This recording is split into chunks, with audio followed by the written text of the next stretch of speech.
таджиками, которые имеют древнейшую цивилизацию, богатейшую культуру.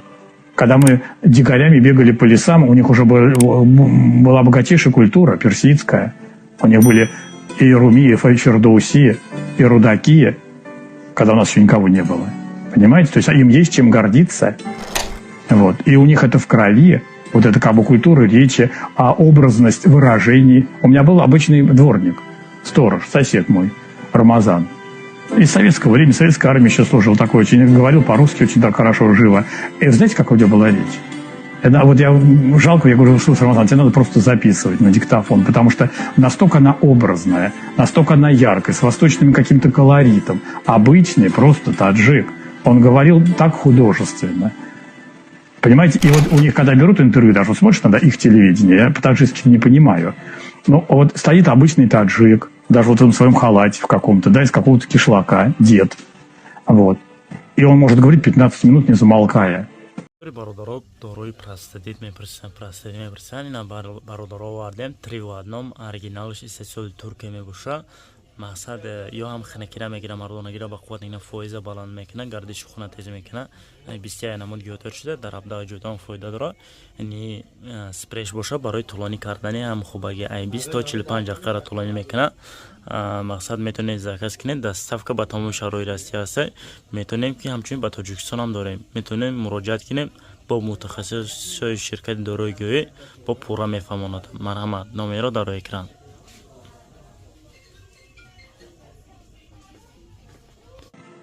У нас попробуй кого-нибудь возьми интервью. У нас 2 слов связать не могут. Наши, у нас нет этого, а у них это в крови. И я видел, как они красиво говорят, как они, даже вот эти вот мулы, про которых хвалит, например, президент, они стихами его хвалят. А это культура. Это культура, которая генетически у них присутствует. Поэтому ни в коем случае нам нельзя их уничижать. Вот, ничем мы перед ними не превозносимся. Ничем мы перед ними как бы не выше. Наша культура, да, там, золотого века там, или серебряного века, да, потому что только что она недавняя. Но у них тоже может это все расцвести. Они просто исторически, может быть, не повезло. Кто только их не порабощал.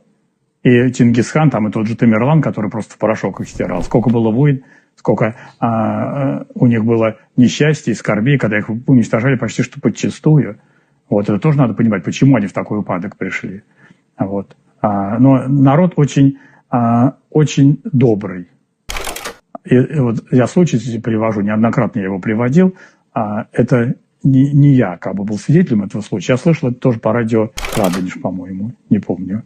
По-моему, по Радонежу. Говорил обычно какая-то наша вот прихожанка, женщина, рассказывала, как она шла из салона красоты. И вот этот таджик, мусульманин, взваливает этого пьяного мужика себе на плечо со словами «Аллах велел всем помогать». И несет его по указанному адресу. Звонился он его сестре. Оказывается, что этот мужчина, ученый, кандидат наук, у которого в этот день похоронил свою жену. И с горя напился. Вот вы понимаете, и вот назови ты этого таджика, что он не христианин, что это не милосердный самарянин. Вот как он поступил, то есть он мусульманин, берет русского пьяного мужика, взваливает к себе на плечо и несет его. Потом он его нашел, этого таджика, во дворе, и говорит ему, я, говорит, раньше к вам плохо относился, как не очень хорошо, но сейчас, говорит, я, говорит, вас уважаю, дал ему, отблагодарил его, денежку ему дал, я, говорит, я очень благодарю. А мы вот так, а мы будем гнушаться, мы вот, а сейчас в Питере недавно был случай, не пьяный, в обморок упал с сахарным диабетом, в больнице прям.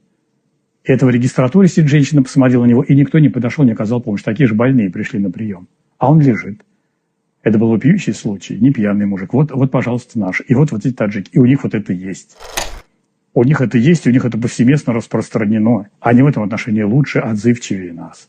Потому что у них древняя культура. У них какое гостеприимство потрясающее. Они тебе последние отдадут. Вот приезжаешь там в кишлак бедный, они же там есть до сих пор места, где они не едят ни мяса, ничего. Они едят только лепешку с хлебом. Причем эта лепешка, вот у них уже, она грязными руками, вот приходит таджичка старая, уже такая беззубая, грязными руками отламывает тебе, щербатым ртом своим улыбается и протягивает тебе вот эту лепешку, на, вот ешь. А она же начинает брезговать иногда. Как это с таких вот рук взять? А это же благословение Божие.